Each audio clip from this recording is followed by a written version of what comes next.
Bienvenidos a Palabras de Sabiduría. En este video exploraremos un tema fundamental en la vida cristiana, el libre albedrío.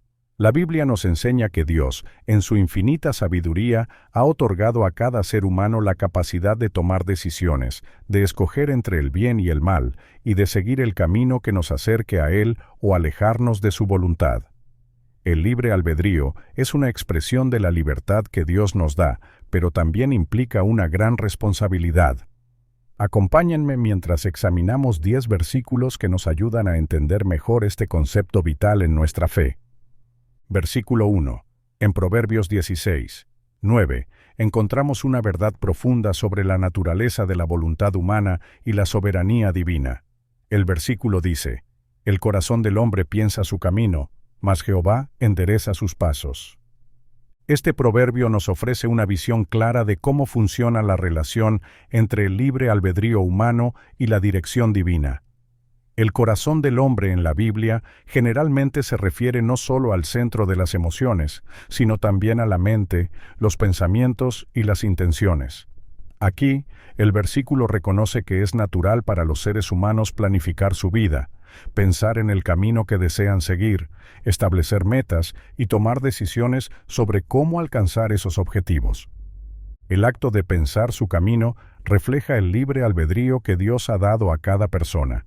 Somos libres de decidir cómo queremos vivir nuestras vidas, qué decisiones tomar y hacia dónde queremos dirigirnos. Este proceso de planificación es una parte esencial de nuestra existencia, y Dios no lo desestima. Nos da la libertad para hacer elecciones y para establecer el rumbo que queremos seguir en la vida. Sin embargo, la segunda parte del versículo introduce un matiz significativo. Mas Jehová endereza sus pasos, indica que, aunque el hombre tiene la capacidad de planificar, es Dios quien, en última instancia, dirige y guía esos planes. Esto no significa que Dios anule el libre albedrío, sino que Él actúa soberanamente en la vida de las personas, asegurando que los pasos que toman estén alineados con su propósito y voluntad. Este equilibrio entre la planificación humana y la dirección divina es un misterio profundo en la fe cristiana. Por un lado, se nos anima a ser diligentes en nuestros planes, a usar la sabiduría y el discernimiento que Dios nos ha dado. Pero por otro lado, debemos reconocer que nuestros planes están siempre bajo la soberanía de Dios. Él tiene la capacidad de redirigirnos, corregirnos o guiarnos de maneras que a veces no comprendemos, pero que siempre son para nuestro bien y para su gloria. Este versículo también nos enseña a confiar en Dios, incluso cuando nuestros planes no se desarrollan como esperábamos. A menudo, en la vida, nos encontramos en situaciones donde lo que habíamos planeado no se realiza de la manera que imaginábamos.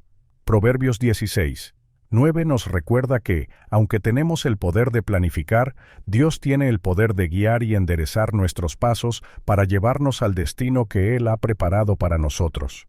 La idea de que Dios endereza nuestros pasos también implica que a veces nuestros planes pueden desviarse. Podemos tomar decisiones que no sean las mejores, pero Dios, en su gracia, tiene la capacidad de corregir nuestro rumbo. Esto no elimina nuestra responsabilidad de tomar decisiones sabias, pero nos ofrece la seguridad de que, al final, Dios está en control, guiándonos hacia su propósito. Además, este versículo nos llama a la humildad y a la dependencia en Dios. Nos recuerda que, aunque somos responsables de nuestras decisiones, debemos estar abiertos a la dirección divina. No se trata de ser pasivos o de no hacer planes, sino de hacerlos con una actitud de sumisión a la voluntad de Dios, reconociendo que sus caminos son más altos que los nuestros y que su conocimiento es perfecto. Versículo 2. En Gálatas 5:13, el apóstol Pablo entrega una enseñanza fundamental sobre la libertad cristiana y su correcta aplicación en la vida diaria. El versículo dice: Porque vosotros, hermanos, a libertad fuisteis llamados, solamente que no uséis la libertad como ocasión para la carne, sino servíos por amor los unos a los otros. Este versículo se sitúa en el contexto de la carta a los Gálatas, en la cual Pablo aborda las tensiones entre la ley mosaica y la libertad que Cristo ha traído a los creyentes. En la primera parte del versículo, Pablo recuerda a los creyentes que han sido llamados a la libertad, un concepto central en su enseñanza. Esta libertad no es simplemente una liberación de la opresión legalista de la ley, sino una invitación a vivir en la gracia y la verdad que Cristo ha revelado. La libertad que Pablo describe no es una excusa para la autocomplacencia o el libertinaje. Por el contrario, es una libertad que viene con una responsabilidad.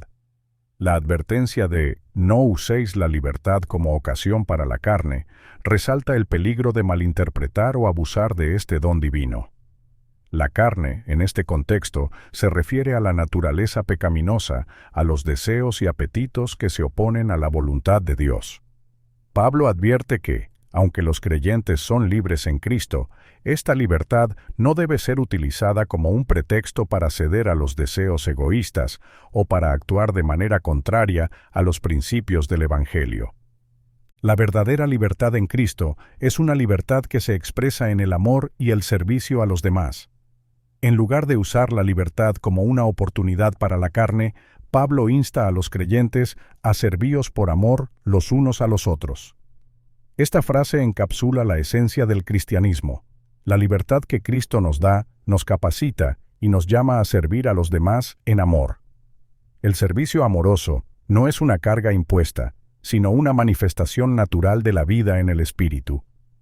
Este concepto de libertad orientada hacia el amor al prójimo contrasta con la idea común de libertad como autonomía total o como la capacidad de hacer lo que uno quiera sin restricciones. Para Pablo, la libertad cristiana no es una liberación de todas las reglas o responsabilidades, sino una liberación para vivir de acuerdo con el propósito de Dios, que incluye el amor sacrificial hacia los demás. En este versículo también se revela una profunda verdad sobre la naturaleza del amor en la comunidad cristiana. Servir a los demás por amor implica renunciar a las propias comodidades, intereses y deseos en favor del bienestar de otros. Es un llamado a poner en práctica el mandamiento de amar al prójimo como a uno mismo, un mandamiento que Jesús enseñó y que resume toda la ley y los profetas. Además, Gálatas 5:13 nos recuerda que la libertad en Cristo no es individualista, es comunitaria. La libertad que experimentamos como creyentes está intrínsecamente conectada con nuestra relación con los demás. No podemos separar nuestra libertad personal de nuestra responsabilidad hacia la comunidad de fe. Este versículo subraya que la verdadera expresión de la libertad cristiana se encuentra en el contexto de una vida comunitaria que está marcada por el servicio y el amor mutuo. En la práctica, este versículo nos desafía a reconsiderar cómo entendemos y vivimos nuestra libertad en Cristo. Nos invita a examinar si estamos utilizando nuestra libertad para satisfacer nuestros propios deseos o si estamos utilizando esa libertad para servir a los demás. Nos llama a reflexionar sobre la calidad de nuestras relaciones dentro de la comunidad cristiana y a comprometernos a vivir de una manera que edifique a otros y refleje el amor de Cristo. Versículo 3. En Romanos 6:16, el apóstol Pablo aborda la realidad del poder de la elección y las consecuencias que ésta tiene en la vida de los creyentes. El versículo dice: ¿No sabéis que si os sometéis a alguien como esclavos para obedecerle, sois esclavos de aquel a quien obedecéis, sea del pecado para muerte, o sea de la obediencia para justicia? Este versículo se sitúa en el contexto de la enseñanza de Pablo sobre la vida nueva en Cristo y la ruptura con el poder del pecado. Después de haber explicado en capítulos anteriores cómo la gracia de Dios ha liberado a los creyentes del dominio del pecado, aquí Pablo presenta una enseñanza crucial sobre la obediencia y el libre albedrío. Pablo utiliza la metáfora de la esclavitud para ilustrar la relación que los seres humanos tienen con el pecado o con la justicia. La esclavitud, en este contexto, no es simplemente una condición forzada, sino una elección deliberada. El apóstol señala que cuando una persona decide someterse a alguien o algo, se convierte en esclavo de aquello a lo que obedece. En este sentido, cada persona es esclava de aquello a lo que elige someterse, ya sea al pecado o a la justicia. El versículo plantea una realidad dual. El ser humano puede someterse al pecado, lo cual lleva a la muerte, o puede someterse a la obediencia, lo cual lleva a la justicia. La primera opción, someterse al pecado, resulta en muerte. Este pecado, no se refiere únicamente a actos individuales, sino a un estado de ser en el cual el pecado domina la vida de una persona. Pablo aclara que el resultado final de vivir bajo el dominio del pecado es la muerte, no solo física, sino también espiritual, lo cual implica separación de Dios. Por otro lado, la opción de someterse a la obediencia lleva a la justicia. En este caso, la obediencia no es un concepto abstracto, sino una obediencia a Dios y a su voluntad revelada. Esta obediencia, al igual que la esclavitud al pecado, tiene consecuencias, pero en este caso, las consecuencias son la justicia y, por ende, la vida eterna. La justicia aquí se refiere no solo a la rectitud moral, sino a una vida en plena armonía con la voluntad de Dios, una vida que refleja el carácter de Dios y que está alineada con su propósito. Este versículo destaca la importancia del libre albedrío en la vida cristiana. Aunque la gracia de Dios es un don que libera del poder del pecado, el creyente todavía tiene la responsabilidad de decidir a quién va a obedecer. La elección no es entre ser libre o esclavo, sino entre ser esclavo del pecado o esclavo de la justicia. Pablo presenta esta elección de manera clara y urgente, recordando a los creyentes que sus decisiones diarias reflejan a quién están eligiendo obedecer.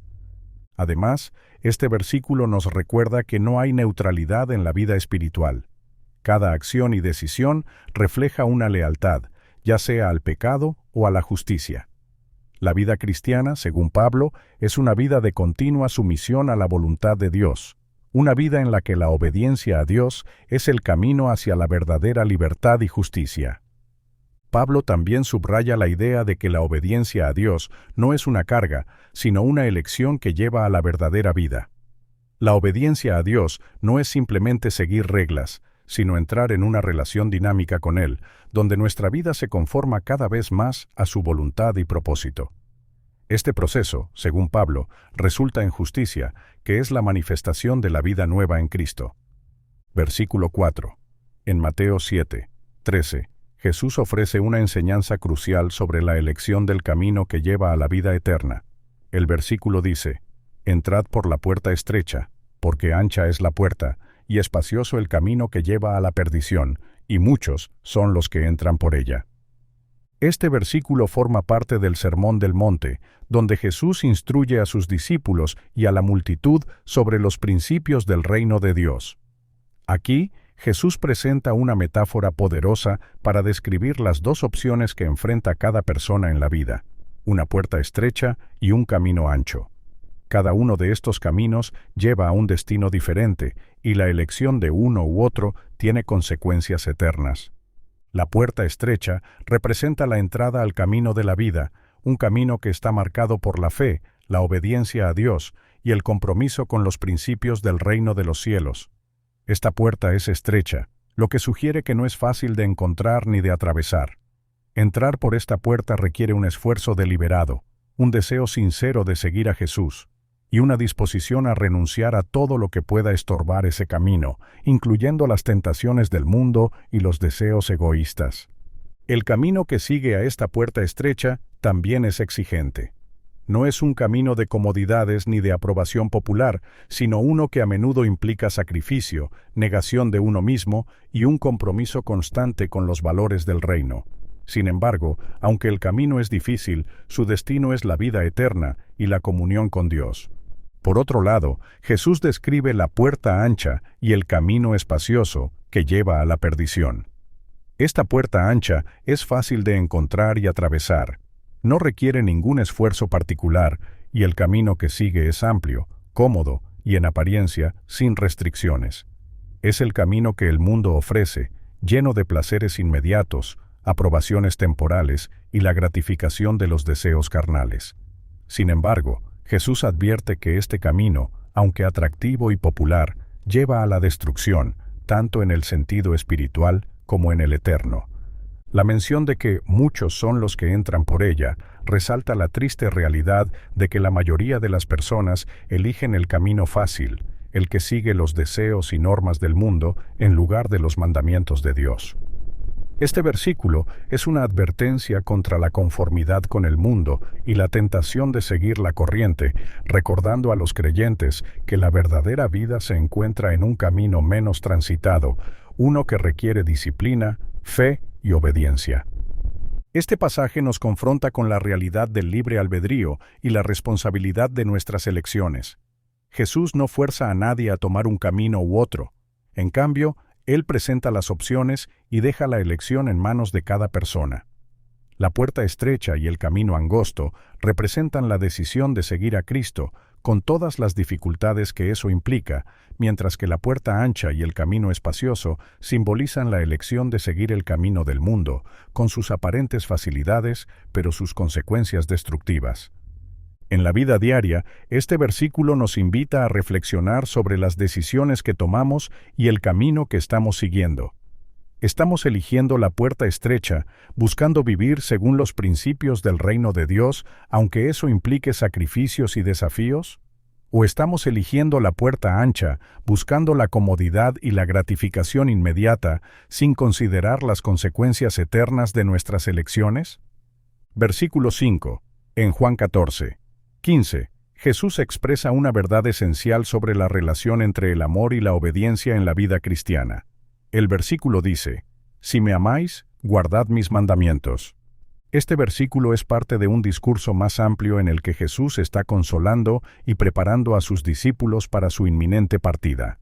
En este contexto, Jesús les promete el Espíritu Santo como consolador, pero también les ofrece instrucciones sobre cómo deben vivir en su ausencia física. La frase «si me amáis» establece una condición que está directamente relacionada con la devoción y el afecto hacia Jesús. El amor a Jesús no se define únicamente por emociones o palabras, sino que se demuestra de manera concreta a través de la obediencia. Jesús no está hablando de un amor superficial, sino de un amor profundo y comprometido que se manifiesta en acciones. Este tipo de amor es proactivo y se refleja en la vida diaria del creyente. El llamado a guardar mis mandamientos indica que la obediencia es la expresión tangible de ese amor. Los mandamientos de Jesús incluyen sus enseñanzas y las directrices que Él ha dado a sus discípulos, las cuales abarcan tanto la ética del reino de Dios como las instrucciones específicas sobre cómo deben vivir. Obedecer los mandamientos de Jesús no es solo cumplir una lista de reglas, sino vivir de acuerdo con el Espíritu y los principios del reino de Dios, reflejando el carácter de Cristo en cada aspecto de la vida. Este versículo también nos enseña que la obediencia a Jesús no es una obligación impuesta, sino una respuesta natural al amor que le tenemos. Cuando amamos a alguien, queremos hacer lo que le agrada, y este amor se convierte en la motivación detrás de nuestra obediencia. Por lo tanto, la obediencia no es vista como una carga, sino como una expresión gozosa de nuestro compromiso y devoción hacia Jesús. Además, este versículo nos recuerda que la obediencia a Jesús es inseparable del amor. No podemos decir que amamos a Jesús si no estamos dispuestos a seguir sus mandamientos. El amor verdadero por Jesús se demuestra en la sumisión a su voluntad y en la práctica de sus enseñanzas. Esto implica que la fe cristiana no es solo una cuestión de creencias o confesiones, sino de un estilo de vida que refleja la enseñanza y el ejemplo de Jesús. En la vida cotidiana, Juan 14:15 nos desafía a examinar cómo estamos viviendo nuestra fe. Nos invita a considerar si nuestras acciones y decisiones reflejan un verdadero amor por Jesús. Este versículo nos llama a una obediencia que brota del amor, una obediencia que no es legalista ni forzada, sino que surge de una relación íntima y amorosa con Cristo. Además, este pasaje subraya la importancia de conocer los mandamientos de Jesús. Para obedecerlos, primero debemos estar familiarizados con sus enseñanzas, lo que implica un compromiso con la lectura y el estudio de la palabra de Dios. Solo al conocer y entender sus mandamientos, podemos vivir de manera que nuestro amor por Jesús se refleje en nuestra obediencia. Versículo 6. En Romanos 12:2, el apóstol Pablo ofrece una exhortación poderosa sobre la transformación de la mente y la vida de los creyentes en Cristo. El versículo dice: No os conforméis a este siglo, sino transformaos por medio de la renovación de vuestro entendimiento, para que comprobéis cuál sea la buena voluntad de Dios, agradable y perfecta. Este versículo se encuentra en una sección de la carta a los Romanos donde Pablo está instruyendo a los cristianos sobre cómo deben vivir en respuesta a la misericordia de Dios. Después de haber explicado la profundidad de la gracia y la salvación en los capítulos anteriores, Pablo ahora se enfoca en cómo esa gracia debe influir en la vida práctica del creyente. La primera parte del versículo, "No os conforméis a este siglo", es una advertencia contra la tendencia a amoldarse a los patrones y valores del mundo. El siglo o mundo, en este contexto, se refiere al sistema de valores, creencias y comportamientos que predominan en la sociedad humana alejada de Dios. Pablo exhorta a los creyentes a no dejarse llevar por las corrientes de pensamiento y las prácticas que son contrarias a la voluntad de Dios. Esta conformidad puede manifestarse en diversas formas, desde la adopción de actitudes egoístas hasta la aceptación de estándares morales que contradicen las enseñanzas bíblicas. En lugar de conformarse a este mundo, Pablo llama a los creyentes a transformarse por medio de la renovación de vuestro entendimiento. La palabra transformarse sugiere un cambio profundo y fundamental, no simplemente un ajuste superficial.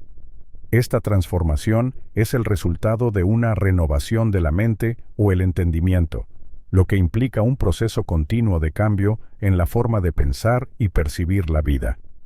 Esta renovación no es algo que los creyentes pueden lograr por sí mismos.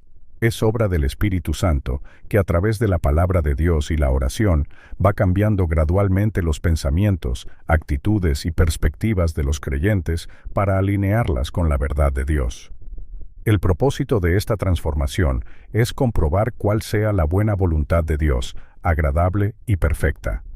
Al ser renovados en su entendimiento, los creyentes son capacitados para discernir y experimentar la voluntad de Dios en sus vidas. La voluntad de Dios es descrita como buena, agradable y perfecta, lo que significa que es inherentemente beneficiosa, placentera en su cumplimiento y completa en su propósito. A medida que los creyentes se transforman por la renovación de su mente, son cada vez más capaces de entender y vivir de acuerdo con la voluntad de Dios, encontrando en ella la verdadera plenitud y satisfacción. Este versículo nos desafía a reflexionar sobre nuestras propias vidas y cómo estamos permitiendo que las influencias del mundo moldeen nuestros pensamientos y acciones.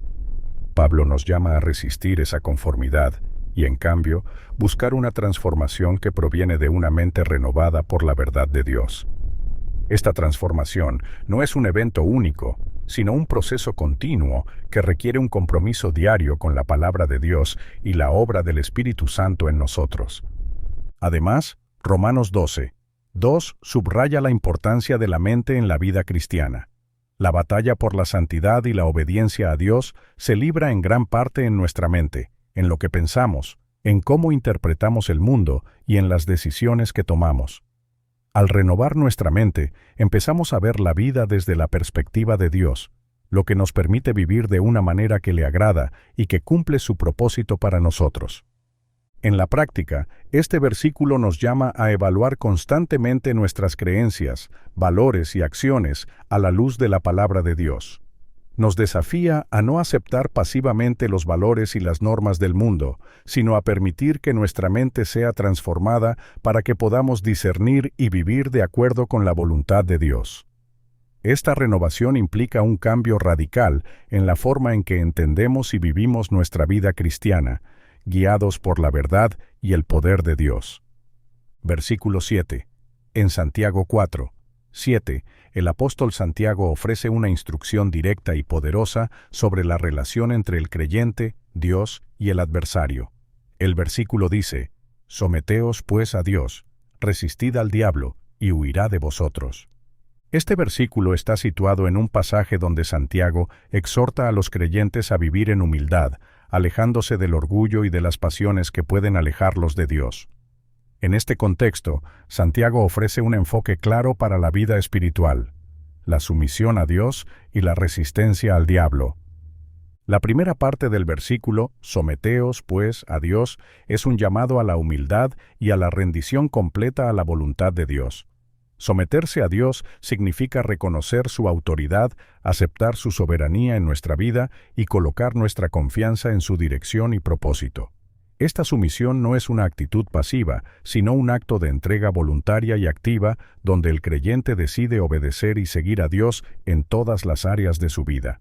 Es un reconocimiento de que Dios sabe lo que es mejor para nosotros y una decisión de alinear nuestra voluntad con la suya. La segunda parte del versículo, resistid al diablo, implica un enfrentamiento activo contra las tentaciones y las tácticas del enemigo. Resistir al diablo no es solo evitar caer en la tentación, sino también estar firmes en la fe, oponiéndose a las mentiras y las acusaciones que el enemigo pueda lanzar contra nosotros. Esta resistencia no se hace en nuestras propias fuerzas, sino en el poder y la autoridad que Dios nos ha dado a través de Cristo. Santiago asegura que, al resistir al diablo, huirá de vosotros, lo que muestra que el enemigo no puede prevalecer contra un creyente que está firmemente sometido a Dios y que resiste en la fe. El orden de las instrucciones en este versículo es significativo. Primero, Santiago llama a someterse a Dios, lo cual es fundamental para poder resistir al diablo. Sin una verdadera sumisión a Dios, la resistencia al enemigo es inútil. La sumisión a Dios proporciona al creyente la fuerza y el poder espiritual necesarios para resistir eficazmente al diablo. Es a través de la sumisión a Dios que los creyentes se equipan con la gracia y el poder de Dios, lo que les permite vencer al adversario. Este versículo también resalta la naturaleza dual de la vida cristiana. Por un lado, una vida de completa sumisión a Dios, y por otro lado, una vida de resistencia activa contra las fuerzas del mal. Ambas son esenciales para vivir en victoria espiritual. La sumisión a Dios nos protege, guía y fortalece, mientras que la resistencia al diablo asegura que no caigamos en las trampas del enemigo. En la vida práctica, Santiago 4:7 nos desafía a evaluar nuestra relación con Dios y nuestra postura frente al enemigo. Nos invita a preguntarnos si estamos realmente sometidos a Dios en todas las áreas de nuestra vida, o si hay aspectos en los que estamos resistiendo su dirección. Nos recuerda que nuestra capacidad para resistir al diablo depende directamente de nuestra sumisión a Dios. Este versículo también subraya la importancia de la acción. Santiago no solo nos llama a someter nuestras vidas a Dios, sino también a tomar una postura activa en contra del mal.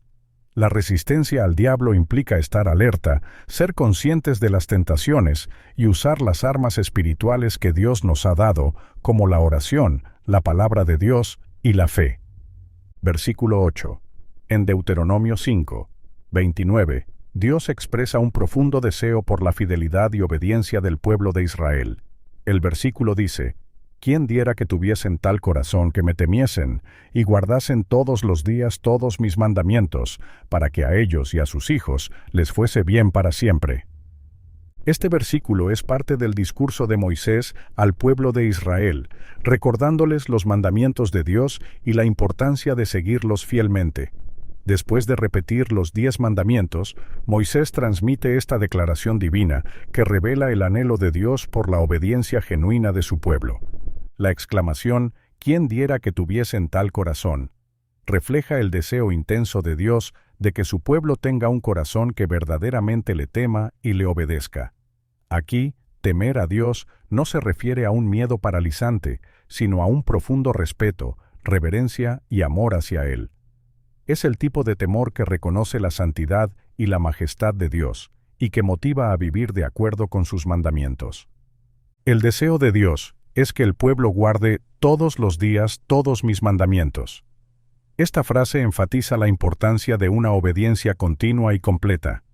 No se trata de una obediencia ocasional o parcial, sino de una devoción constante a la voluntad de Dios en todas las áreas de la vida. Dios no busca una obediencia mecánica, sino una que fluya de un corazón genuino y comprometido con Él.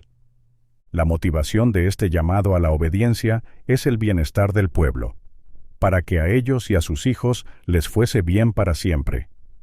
Dios revela que su deseo de que el pueblo le obedezca no es solo para su propia gloria, sino también para el beneficio del mismo pueblo. La obediencia a los mandamientos de Dios trae bendición y prosperidad, no solo para la generación presente, sino también para las futuras generaciones. Dios anhela que su pueblo viva en una relación de pacto con Él, una relación que asegura bienestar, protección y bendición continua. Este versículo también destaca la preocupación de Dios por las generaciones futuras. La obediencia de una generación tiene un impacto directo en la vida de sus hijos. Dios, en su sabiduría y amor, ve más allá del presente y desea que la fidelidad de su pueblo hoy asegure la bendición para sus descendientes. Este principio resalta la responsabilidad de cada generación de vivir en obediencia a Dios, no solo por su propio bien, sino también por el bien de las generaciones venideras. En la vida práctica, Deuteronomio 5, 29 nos desafía a considerar la calidad de nuestra relación con Dios. Nos invita a reflexionar sobre si nuestro corazón está verdaderamente alineado con el deseo de Dios, si vivimos con un temor reverente hacia Él y si buscamos obedecer sus mandamientos de manera continua y completa. Este versículo nos recuerda que la obediencia a Dios no es solo una obligación, sino una fuente de bendición y bienestar para nosotros y para nuestros hijos. Además, este pasaje subraya la importancia del corazón en la obediencia a Dios. No se trata solo de cumplir con reglas externas, sino de tener un corazón que desea sinceramente hacer la voluntad de Dios. Un corazón así está motivado por el amor y la reverencia hacia Dios, y encuentra gozo en obedecerle. Este versículo también es un recordatorio de la gracia de Dios. Aunque expresa un deseo, Dios conoce la debilidad humana y a lo largo de la historia bíblica se revela como un Dios que proporciona los medios para que su pueblo pueda cumplir su voluntad, especialmente a través del envío de su Hijo, Jesucristo, y el don del Espíritu Santo, quien transforma nuestros corazones y nos capacita para obedecerle. Versículo 9. En Colosenses 3, 17, el apóstol Pablo ofrece una instrucción que abarca todos los aspectos de la vida cristiana, destacando la importancia de vivir en constante gratitud y en el nombre de Jesús. El versículo dice, «Y todo lo que hacéis, sea de palabra o de hecho, hacedlo todo en el nombre del Señor Jesús, dando gracias a Dios Padre por medio de Él». Este versículo es parte de un pasaje donde Pablo está instruyendo a los creyentes sobre cómo deben vivir una vida transformada en Cristo. Después de hablar sobre las virtudes que deben revestir a los creyentes, como la compasión, la bondad, la humildad, la mansedumbre y el amor, Pablo culmina con este llamado a hacer todo en el nombre del Señor Jesús. La frase, «todo lo que hacéis, sea de palabra o de hecho», abarca cada acción y palabra en la vida del creyente. No hay área de la vida que esté fuera del alcance de esta instrucción. Todo lo que hacemos, desde nuestras conversaciones hasta nuestras acciones más cotidianas, está incluido en esta exhortación. Pablo nos llama a considerar que todas nuestras actividades, por pequeñas o grandes que sean, deben reflejar nuestra fe y nuestra relación con Cristo. Hacedlo todo en el nombre del Señor Jesús significa que nuestras acciones y palabras deben estar en conformidad con el carácter y la voluntad de Jesús. Actuar en el nombre de Jesús implica que nuestras vidas deben ser un reflejo de quién es Él, y que todo lo que hacemos debe ser algo que podamos asociar con su nombre. Este llamado no solo tiene que ver con lo que hacemos, sino también con la actitud y la motivación detrás de nuestras acciones. Vivir en el nombre de Jesús significa vivir de una manera que honre a Cristo y que sea coherente con su enseñanza y su ejemplo. El versículo también subraya la importancia de la gratitud, dando gracias a Dios Padre por medio de Él.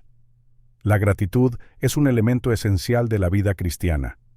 Pablo nos recuerda que todo lo que hacemos debe estar acompañado de un corazón agradecido. Esta gratitud no es solo por las bendiciones evidentes, sino también por la capacidad de servir y glorificar a Dios en todo lo que hacemos. Al dar gracias a Dios por medio de Él, es decir, por medio de Jesús, reconocemos que es solo a través de Cristo que tenemos acceso al Padre y que podemos vivir de una manera que le agrade. Este versículo nos desafía a integrar nuestra fe en todas las áreas de nuestra vida. Nos invita a examinar si nuestras palabras y acciones son coherentes con nuestra identidad en Cristo y si están motivadas por un deseo de honrarlo. También nos llama a vivir con una actitud constante de gratitud, reconociendo que todo lo que hacemos debe ser para la gloria de Dios. En la vida diaria, Colosenses 3:17 nos ofrece una guía práctica para vivir nuestra fe de manera íntegra. Nos insta a preguntarnos antes de actuar o hablar: ¿esto honra a Cristo? ¿Puedo hacer esto en su nombre? Es una invitación a que cada aspecto de nuestra vida, desde nuestras interacciones personales hasta nuestras responsabilidades laborales, esté bajo la autoridad de Jesús y refleje su amor y su verdad. Además, este versículo nos recuerda que la gratitud es fundamental para vivir una vida centrada en Cristo. Al hacer todo en su nombre y con un corazón agradecido, no solo estamos cumpliendo con un deber, sino que estamos entrando en una relación más profunda con Dios, donde reconocemos su bondad y su provisión en cada aspecto de nuestra vida. Versículo 10. En Proverbios 19:21, se nos presenta una reflexión profunda sobre la relación entre los planes humanos y la soberanía divina. El versículo dice: «Muchos pensamientos hay en el corazón del hombre, mas el consejo de Jehová permanecerá». Este proverbio nos enseña sobre la naturaleza del corazón humano y la certeza del propósito de Dios. La primera parte del versículo, «Muchos pensamientos hay en el corazón del hombre», reconoce que los seres humanos tienen una capacidad casi ilimitada para planificar, soñar y establecer metas. El corazón en la Biblia a menudo se refiere no solo a las emociones, sino también a la mente, las intenciones y los deseos. Aquí se subraya que el ser humano, con su libre albedrío, es capaz de concebir y diseñar muchos planes y propósitos para su vida. Sin embargo, la segunda parte del versículo pone en perspectiva estos planes humanos al decir: «Mas el consejo de Jehová permanecerá». Esta frase resalta la soberanía de Dios sobre todos los planes humanos. Aunque el hombre puede tener muchos pensamientos y hacer muchos planes, es el consejo o propósito de Dios lo que en última instancia prevalece. El consejo de Jehová se refiere a la voluntad, el propósito y el plan divino, que es inmutable y eterno. Este versículo nos recuerda que, aunque podemos y debemos planificar nuestras vidas, siempre debemos hacerlo con la conciencia de que Dios tiene el control final.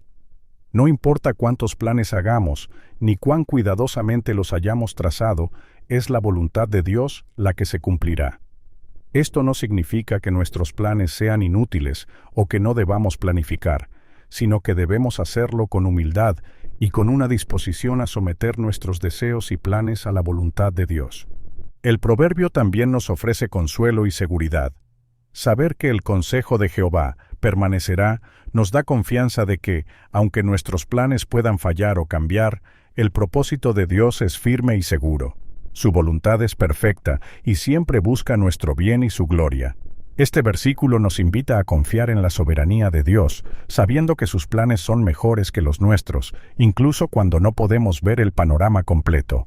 En la vida práctica, Proverbios 19:21 nos desafía a vivir con una actitud de dependencia en Dios. Nos insta a hacer planes y a tomar decisiones, pero siempre con la oración y la búsqueda de la dirección divina. Debemos estar dispuestos a ajustar o cambiar nuestros planes si es necesario, sabiendo que es el propósito de Dios el que prevalecerá. Esta disposición requiere humildad y fe, reconociendo que Dios conoce el futuro y que su consejo es perfecto. Además, este versículo nos ayuda a manejar la frustración y la decepción cuando las cosas no salen como esperábamos. A veces, los planes que hacemos no se cumplen, pero podemos encontrar paz y confianza al recordar que el consejo de Dios permanece y que su voluntad se cumplirá en su tiempo y de la mejor manera posible. Nos llama a descansar en la providencia divina, sabiendo que Dios tiene el control de todas las cosas. Gracias por acompañarnos en este recorrido por la palabra de Dios y por reflexionar sobre cómo nuestras acciones y decisiones pueden glorificar a nuestro Señor. Esperamos que este video haya sido de bendición para tu vida y te haya inspirado a vivir cada día en el nombre de Jesús, con un corazón agradecido. Si este contenido te ha ayudado, te invitamos a darle like, compartirlo con tus amigos y familiares y suscribirte a nuestro canal Palabras de Sabiduría para recibir más enseñanzas bíblicas que edifiquen tu fe. Nos vemos en el próximo video.